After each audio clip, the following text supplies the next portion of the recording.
जय श्री राम दोस्तों, स्पिरिचुअल ज्ञान हिंदी कहानी में आप सबका दिल से स्वागत है। आज की कहानी है सुरक्षित बुढ़ापा। बिस्तर पर पड़ी यमुना जी दीवार पर लगी अपने पति की तस्वीर को निहारते जा रही थी। फिर स्वयं से ही बोल उठी।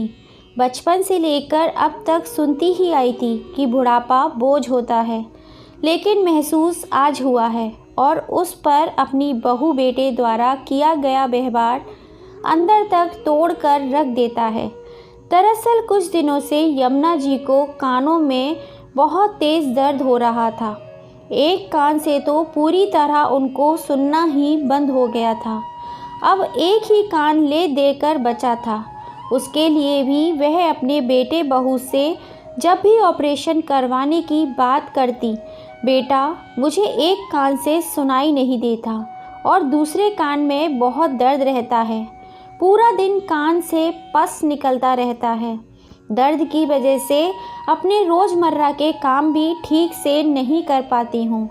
पड़ोस की शांता बहन बता रही थी कि पास के ही शहर में कानों के ऑपरेशन का कैंप लगा हुआ है। अच्छे अच्छे डॉक्टर आए हुए हैं। सुना है अमेरिका से डॉक्टर आए हैं, तो तुम भी मेरे दूसरे कान का ऑपरेशन करवा दो। यमुना जी इतना बोल ही पाई थी कि फ़ोन पर बात कर रही उनकी बहू मधु चिड़चिड़ाते हुए कहती है, देख नहीं रही हो मैं फ़ोन पर बात कर रही हूँ और तुम्हारा बेटा अपने ऑफिस का काम कर रहा है, तो किसको तुम अपनी ये फालतू की बकवास सुना रही हो। इधर हमारे पास तुम्हारे फालतू की बकवास सुनने का बिल्कुल भी समय नहीं है।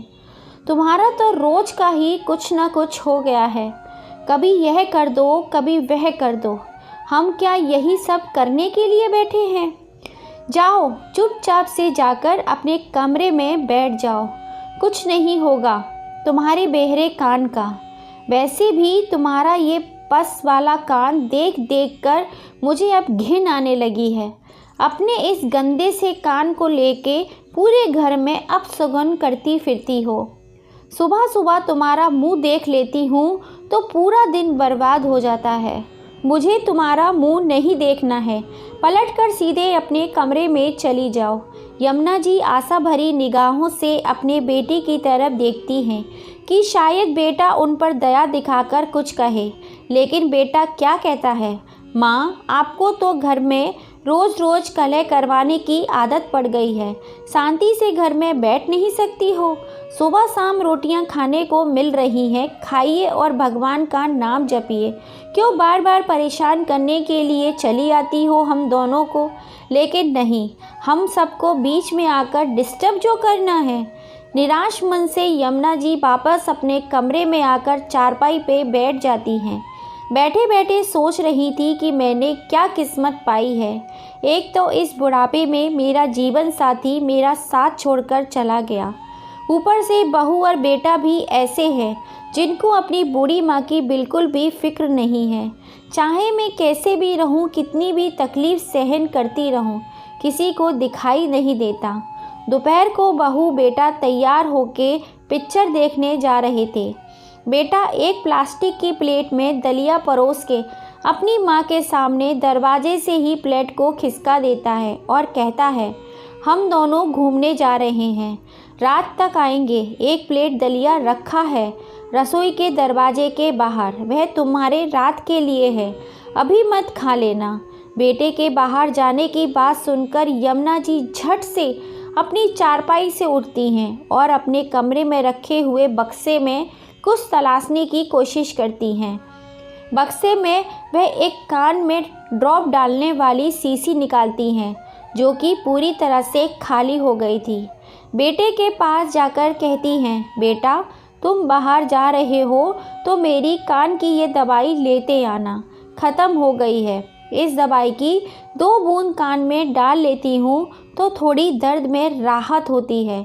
बहुत दिनों से ख़त्म हो गई, तुमसे कहने की हिम्मत ही नहीं हो रही थी, लेकिन आज तुम जा रहे हो तो ध्यान से लेते आना। बहू मधु दवाई की शीशी को उठाकर कचरे के डब्बे में फेंक देती है और कहती है, हमारे बाहर जाने के नाम से ही खर्चे बताने लगती हो। अरे कुछ दिनों तक कान में दवाई नहीं डालोगी तो मर थोड़ी ना जाओगी।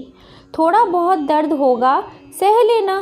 बुढ़ापे में दुख तकलीफ़ तो लगी ही रहती हैं, और ज़्यादा ही तकलीफ़ है तो सरसों का तेल गरम कर कर डाल लेना। वैसे भी सब लोग पहले यही करते थे, इसमें पैसे खर्च करने की क्या ज़रूरत है। यमुना जी का बेटा राजीव कहता है, माँ, एक कान से सुनाई नहीं देता, दूसरे कान में इतना दर्द होता है, लेकिन फिर भी चैन से नहीं बैठ सकती हो। पूरा दिन घर में इधर से उधर टहलती रहती हो। अरे खुद तो कुछ काम धंधा करती नहीं हो। अरे आपका बेटा कोई अंबानी थोड़ी है जो हमेशा बस खर्चा बताती रहती हो। लेकिन कम से कम हमें तो अपने काम करने दो। चुपचाप से जाकर अपने कमरे में बैठ जाइए। इतना कहकर के बेशर्मों की तरह दोनों पिक्चर देखने के लिए निकल गए।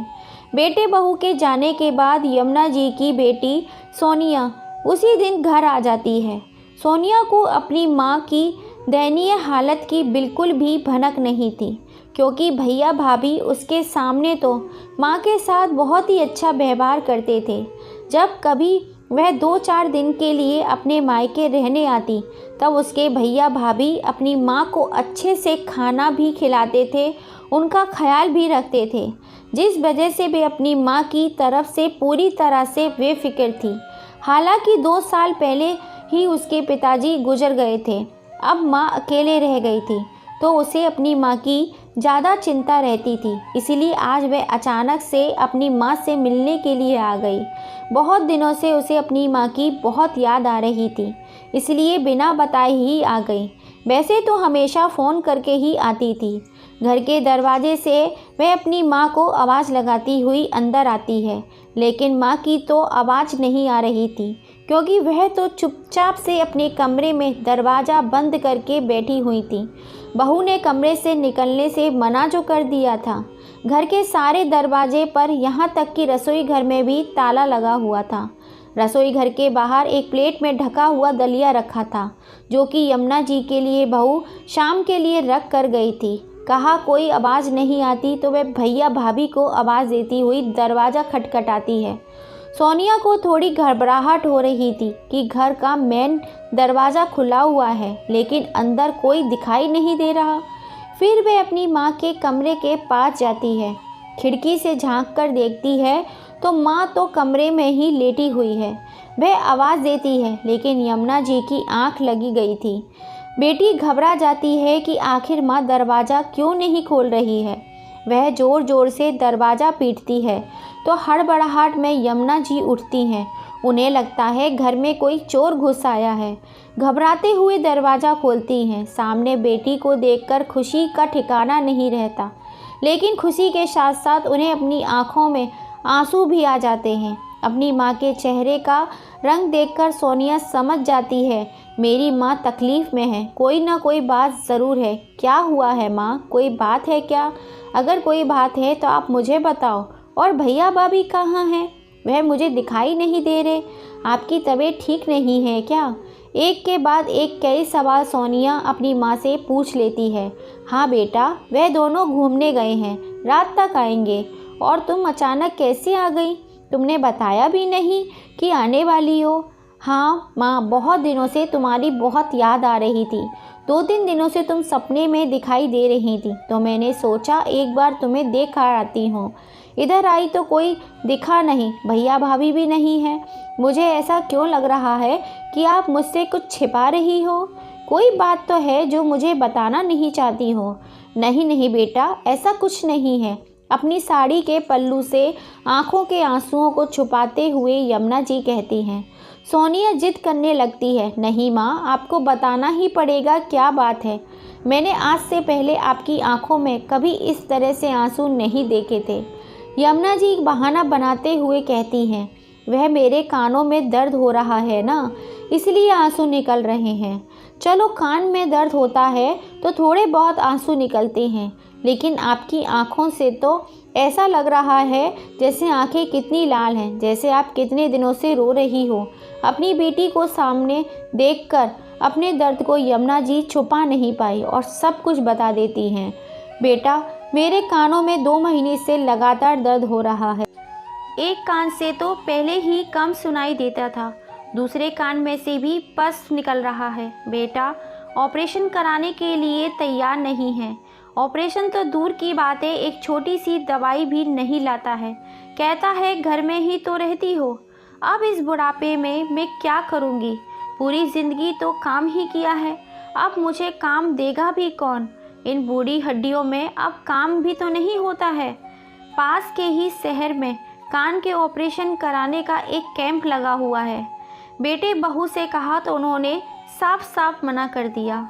मुझे तो डर यह लगता है कि बेटा जब तक मुझे सुनाई दे रहा है तो मैं अपना काम खुद से कर पा रही हूँ, पर जिस दिन मुझे पूरी तरह से सुनाई देना बंद हो गया तो मैं पूरी तरह से बहू बेटे पर आश्रित हो जाऊंगी। फिर तो मेरे लिए जीते जी नरक हो जाएगा। वैसे ही बहू दिन रात झल्लाती रहती है। जब मेरे कानों से सुनाई नहीं देगा तो मेरा जीना दुश्वार कर देगी। इसलिए मैं चाहती हूँ कि जब तक ज़िंदगी है तब तक अपने कानों से सुनती रहूँ और अपने शरीर के काम खुद से करती रहूँ। मुझे बहू बेटों पर आश्रित ना होना पड़े। आज मैं आर्थिक रूप से बहू बेटे पर आश्रित हूँ तो मेरी ये दशा है।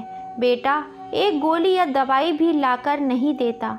कल अगर मैं पूरी तरह उन पर आश्रित हो गई तब तो मेरी दुर्दशा ही हो जाएगी। यही सोच सोच कर परेशान रहती हूँ। अपनी माँ की दुख भरी कहानी सुनकर सोनिया की आंखों से झरझर आंसू बह रहे थे। उसने कहा, माँ ये सारी बातें आपने मुझे पहले क्यों नहीं बताई? आप क्यों इतना दुख तकलीफ़ सहन कर रही थी? अभी 4 महीने पहले ही तो भैया भाभी की एनिवर्सरी पर आई थी आपके पास। मुझे तो लग रहा था कि सब कुछ ठीक है। क्या बताती बेटा तुम्हें? तुम्हारे सामने तो बहू बेटा मुझसे अच्छी तरह से व्यवहार करते थे। अगर तुमसे कुछ कहती तो बहू को लगता कि अपनी बेटी से हमारी चुगली कर रही हैं। इसलिए मैंने तुमसे कभी कुछ नहीं कहा। और फिर तुम भी संयुक्त परिवार में रहती हो, तुम्हारी भी तमाम जिम्मेदारियां हैं। मैं तुम्हें अपनी तरफ से परेशान करना नहीं चाहती थी। माँ आपने अपनी बेटी को इतना पराया क्यों समझ लिया कि मैं आपके दुख तकलीफ़ में काम नहीं आऊँगी? ससुराल की जिम्मेदारियाँ अपनी तरफ हैं, लेकिन अगर मेरी माँ तकलीफ़ में है तो मैं ये भी नहीं कह सकती। बाबूजी चले गए तो इसका मतलब यह नहीं है कि आपको देखने वाला कोई नहीं है। मैं हूँ ना आपको देखने के लिए। और भैया भाभी ने आपके साथ बिल्कुल भी सही नहीं किया है। उन्हें इसका परिणाम भुगतना ही होगा। मैं उनके किए की सज़ा उन्हें ज़रूर दूंगी। जो उन्होंने आपको घर का फालतू सामान समझकर रखा हुआ है, क्या बेटा होकर उन्हें आपकी दुख तकलीफ़ दिखाई नहीं देती? सोनिया और यमुना जी एक दूसरे के गले से लगकर खूब रोते हैं। अरे मेरे पिताजी तो इतने दयालु थे कि सड़क पर चलते लोगों की मदद करते थे। इनका समाज में बहुत नाम था, हमेशा दूसरों की मदद करने वाले थे। कभी किसी के लिए उन्होंने बुरा नहीं सोचा। और भैया भाभी ने पापा के जाने के बाद आज मेरी माँ की ऐसी हालत कर दी कि उनकी आंखों से आंसू बह रहे हैं। यह उन्होंने आपके साथ बिल्कुल भी अच्छा नहीं किया। वैसे तो सोनिया अपनी माँ से बस थोड़ी देर के लिए ही मिलने आई थी, लेकिन अब वह अपने ससुराल में फ़ोन करके कह देती है कि वह हफ्ते भर तक अभी अपने मायके में ही रहेगी। माँ की तबीयत ठीक नहीं है। सोनिया अपनी माँ की दवाई की खाली शीशी लेकर पास के मेडिकल स्टोर में जाकर उसे ले आती है। रात को जब यमुना जी को भूख लगती है तो बेटी रसोई के दरवाजे के बाहर रखा हुआ दलिया लेकर आती है। दलिया बहुत ही ठंडा हो चुका था। वह उसको गर्म करना चाहती थी, लेकिन रसोई में तो भाभी ताला लगा कर गई थी। रात के करीब 10 बज रहे थे। बेटा और बहू घर वापस आते हैं। घर में जब वह अपनी बहन सोनिया को देखते हैं तो दोनों के पैरों तले ज़मीन निकल जाती है। सोनिया को देखकर दोनों ही सक पका जाते हैं। हड़बड़ाते हुए बेटा कहता है, अरे सोनिया तुम बिना बताए कैसे आ गई? क्यों भैया, बताकर आने से आपको कुछ तैयारी करनी होती क्या? आज बिना बताए आने से मैंने जो देखा वह बताकर आने से मैं कभी नहीं देख पाती। क्या कहना क्या चाहती हो तुम? तुम्हारे कहने का मतलब क्या है? भाभी चिढ़ती हुई कहती है। मेरे कहने का जो मतलब है आप अच्छे से समझ रही होंगी भाभी कि मैं क्या कहना चाहती हूँ। हमेशा मैं आपको बता कर आती थी तो आप मेरी आँखों के सामने माँ की देखभाल करने का झूठा नाटक करते थे, लेकिन आज बिना बताए आई हूँ तो सारी बात खुल गई तुम्हारी कि तुम दोनों मेरी माँ के साथ कैसा व्यवहार करते हो। तुम्हें शर्म नहीं आती है? रसोई में ताला डालकर गए हो, माँ के घर में ही उन्हें एक कमरे में बंद कर दिया है। जब बहू और बेटा को लगता है कि उनकी बहन को उनकी सच्चाई के बारे में सब पता चल गया है तो वह सोचते हैं अब उसको पता तो चल ही गया है तो अब उसके सामने अच्छा बनने का नाटक करने की क्या ज़रूरत है। बहू आंखें दिखाती हुई कहती है, हाँ तो क्या करें, पूरे दिन घर में बैठकर बस इनकी तीमारदारी ही करते रहें, अपनी ज़िंदगी ना जिएं। और क्या कमी रखी है हमने इनको? सब कुछ तो बैठे बैठे इनके हाथों में देते हैं। अरे बाहर जाने से पहले भी इनके बारे में सोचकर दलिया बनाकर गई थी और रात के खाने के लिए भी रख कर भी गई थी। हम इन्हें कोई भूखे थोड़ी मार रहे हैं। घर में भूखे मरने से आपका क्या मतलब है भाभी? घर में आपने माँ को एक कमरे में कैद करके रख दिया है, उनके ही घर में कहीं भी आने जाने से मना कर दिया है। और भैया आपको शर्म नहीं आई माँ के साथ ये सब करते हुए? आपको दिखाई नहीं देता माँ के कानों में कितना दर्द हो रहा है, आंखें रो रो कर सूज कर लाल हो गई हैं और आप उनके कानों का ऑपरेशन तक नहीं करा पा रहे हो। कितना खर्चा आएगा ऑपरेशन में जो आप इतना सोच रहे हो? पूरे 50,000 खर्च हो रहे हैं इनके ऑपरेशन में। मेरे पास इतने पैसे नहीं हैं कि मैं 50,000 माँ के लिए खर्च कर सकूं। और अगर कान खराब भी हो गए तो इन्हें कौन सा बाहर काम करने के लिए जाना है?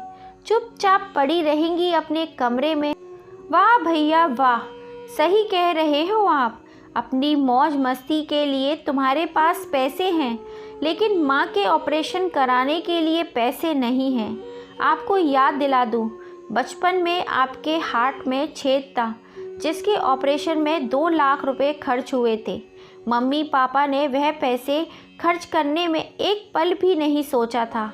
मम्मी ने अपने सारे बचे बचाए पैसे, यहाँ तक कि अपने सारे गहने पिताजी को दे दिए थे कि जाकर इन्हें देकर अपने बेटे का ऑपरेशन करवा दो, मेरे बेटे को इस दर्द से छुट्टी दिलवा दो। बेचारा दर्द से कराहता रहता है, कहीं मेरे बेटे को कुछ हो ना जाए, मैं इसके बिना जिंदा नहीं रह पाऊंगी। लेकिन आप सिर्फ 50,000 रुपये खर्च करने के लिए आज इतना सोच रहे हो। सोनिया के मुंह से ठक सा जवाब पाकर बेटा और बहू तिल मिला जाते हैं। बहू कहती है, अगर तुम्हें ऑपरेशन कराना इतना शौक है तो तुम्हारी भी तो माँ है, तुम क्यों नहीं ले जाती हो? ले जाओ अपने साथ और करा दो ऑपरेशन। सोनिया कहती है, हाँ मैं तो अपनी माँ का ऑपरेशन करा ही दूंगी, एक पल भी नहीं सोचूंगी।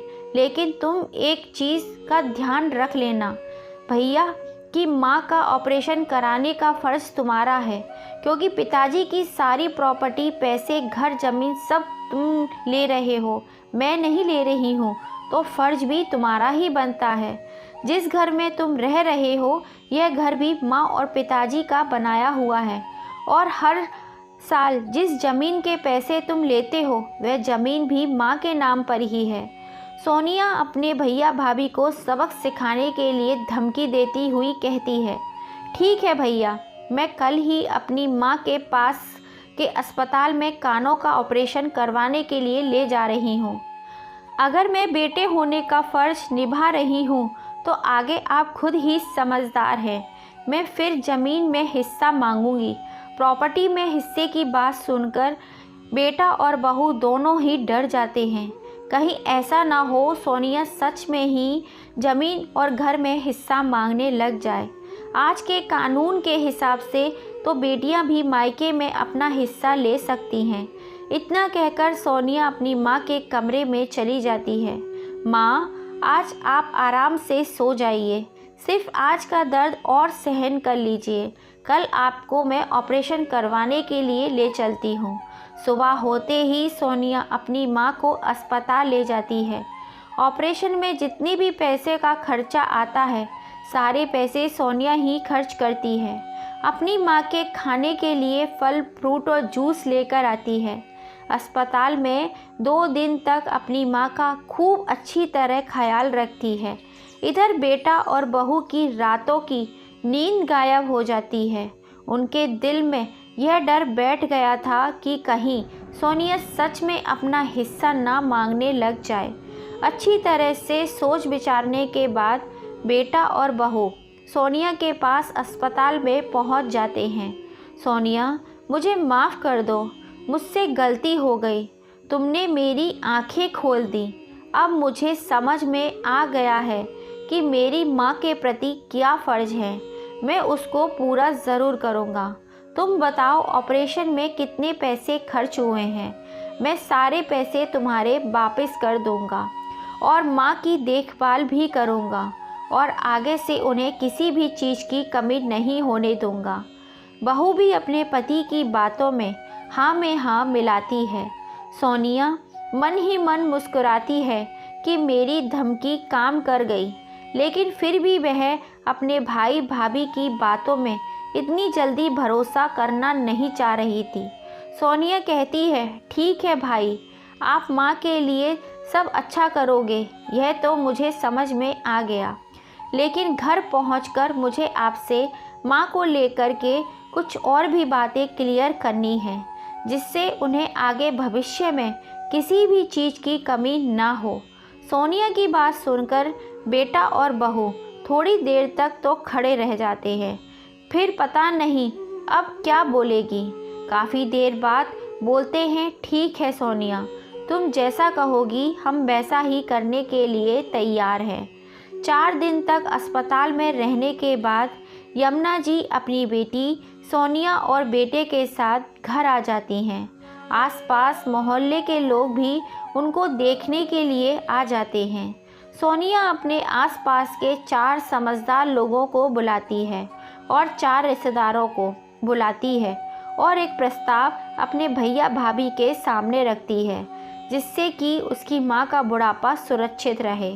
सोनिया कहती है, भैया, आपको लग रहा होगा कि मैं इस घर में अपना हिस्सा लूँगी, पर मुझे इस घर में कोई हिस्सा नहीं चाहिए।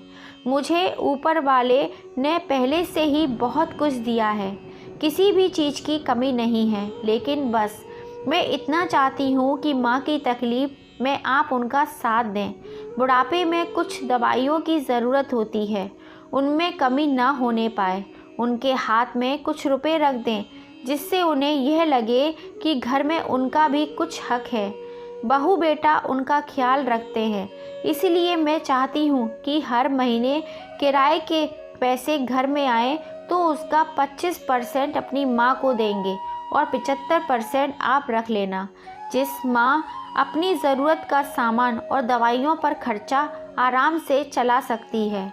अगर जो बच जाएगा वह बाद में आपको दे देगी। लेकर कहाँ जाएगी और उनके घर में उन्हें स्वतंत्रता के साथ रहने दिया जाए, क्योंकि उनका जो भी बाद में से सब कुछ आपको ही तो मिलना है, वह अपने साथ ऊपर लेकर तो नहीं जाएगी।